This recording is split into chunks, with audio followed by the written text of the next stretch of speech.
Praise God, जय मसीह की। This is pastor Frederick from Scotland, Glasgow. आइए परमेश्वर के वचन को हम सीखने की कोशिश करते हैं और आज पार्ट 3 हम सीखने की कोशिश करेंगे। Who is Jesus Christ, part 3 हम इसका देखेंगे। और पहला वचन हमने परमेश्वर के नए अदनामे से, नए नेम में से लिया है।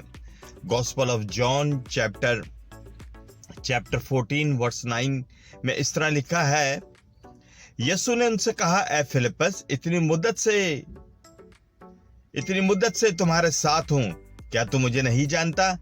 जिसने मुझे देखा उसने बाप को देखा। तो क्यों कर कहता है कि बाप हमें दिखा?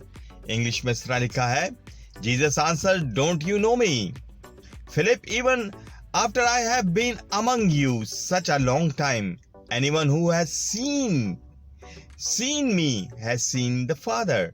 How can you say, show us the Father? जिसने मुझे देखा उसने बाप को देखा।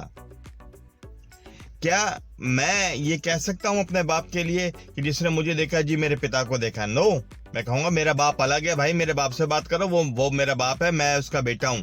वो अलग है, मैं अलग हूं। हम अपने बाप के बारे में ये नहीं कह सकते हैं कि जिसने मुझे देखा मेरे पिता को देखा। नो, यहां पर यीशु कह रहे, जिसने मुझे देखा उसने पिता को देखा।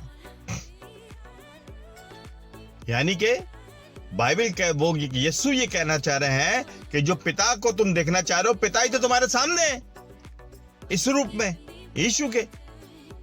आइए एक और वर्ड्स को हम क्लियर कर देते हैं। Gospel of John chapter 14 verse 11 में लिखा है,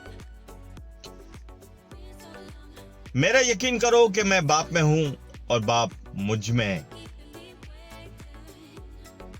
मेरा यकीन करो, मैं बाप में हूं और बाप मुझ में।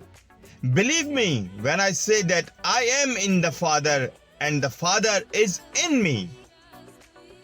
अब बाप किधर चला गया? जब यीशु के अंदर आ गया तो यीशु कौन हो गया? He became a head। यही हमने पार्ट 2 में हमने कहा था कि he is the head of all principality and power। Colossians chapter 2 verse 10 में वो कहता है बाप मुझ में है। Who is Jesus Christ? Jesus Christ is God। और मैं ये प्रार्थना करता हूं यीशु के नाम में कि परमेश्वर आप लोगों के जहन को खोले, कानों को खोले, and you will receive the word of God। किसी नंबर की गिनती में ना पड़े। Very simple to understand Jesus Christ is God। God bless you। Shalom।